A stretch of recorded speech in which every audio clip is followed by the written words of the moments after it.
歡迎各位同學來到 AI 風向標的100個項目玩法之 Midjourney 畫廊的使用方法。很多同學在想，什麼叫 Midjourney？ 什麼叫畫廊？同學們 ，Midjourney 呢，它是一個非常強大的 AI 畫畫工具啊，它本身的能力非常之強。然後我講的畫廊呢，這個東西作為一個參考圖，我們回顧一下哈，就是一個東西。我相信很多同學，如果說你們對圖片有需求，包括在公司裡面啊，對吧？平時大家時候應該會用到它哈。我為什麼要講它呢？同學們來看看。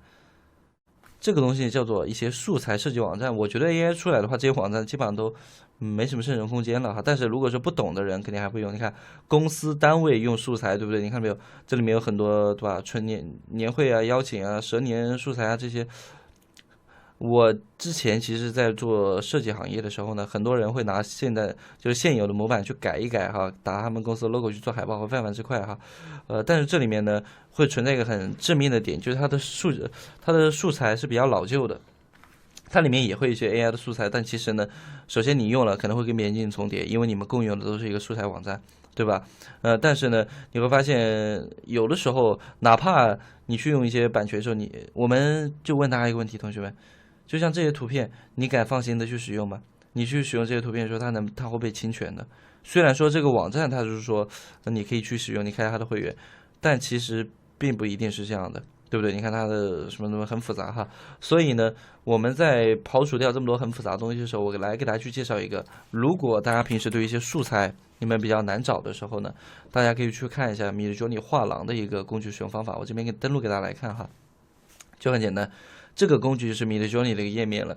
之前的 Midjourney 只能運行在 Discord 那款軟件裡面，但是現在呢，它會直接在網頁就可以進行完成 AI 繪圖的功能哈。我們除了說可以在這個工具進行繪圖呢，我覺得核心工具最強大就是這個畫廊。大家沒發現這裡面有很多圖片素材？同學們，這裡面所有的素材都是沒有水印，你可以直接拿來水用，而且呢，它的一個原創度啊，包括整體的創意感非常非常足的一個圖片素材庫吧，我可以這樣去理解哈。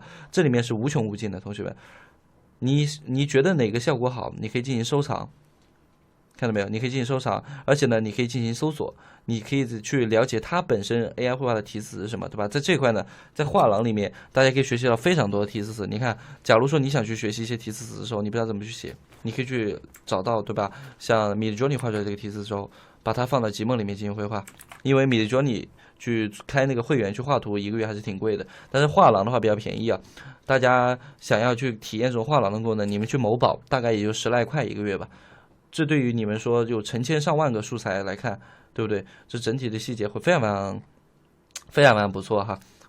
但是如果說你想直接體用這個 Midjourney 的繪畫功能，它價格還是比較高的，對，比較高的哈。來，我們看看在極夢裡面生成的一個圖片效果哈，大家來看，對不對？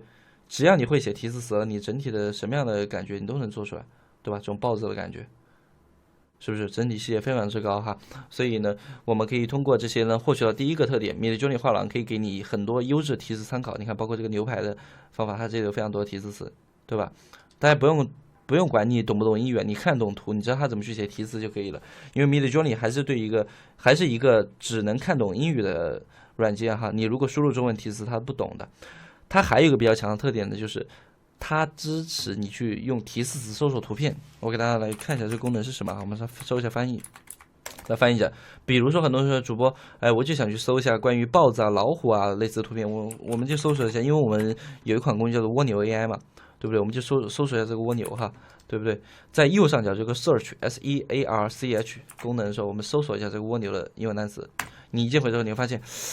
這裡面呢有非常多的關於蝸牛相關的一些精彩的圖片，大家看到沒有？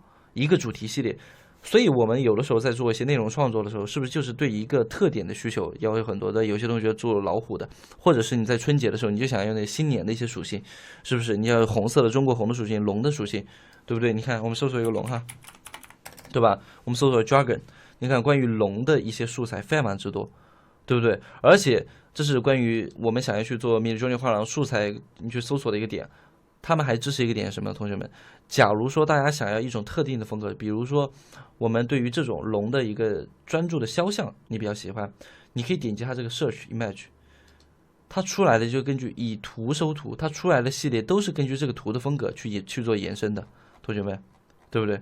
因為這裡面它會獲取到它的一些關鍵詞哈，我再給大家來演示演示。比如說我們想要这種女生的圖片，对吧？但是這裡面只有一個，你去搜女生它也不準確，你點下這個搜索，你會發現你搜索出來的圖片都是跟這個，對吧？泡泡這女生洗澡相關的，所以整體的素材庫提供會非常完善，非常全面。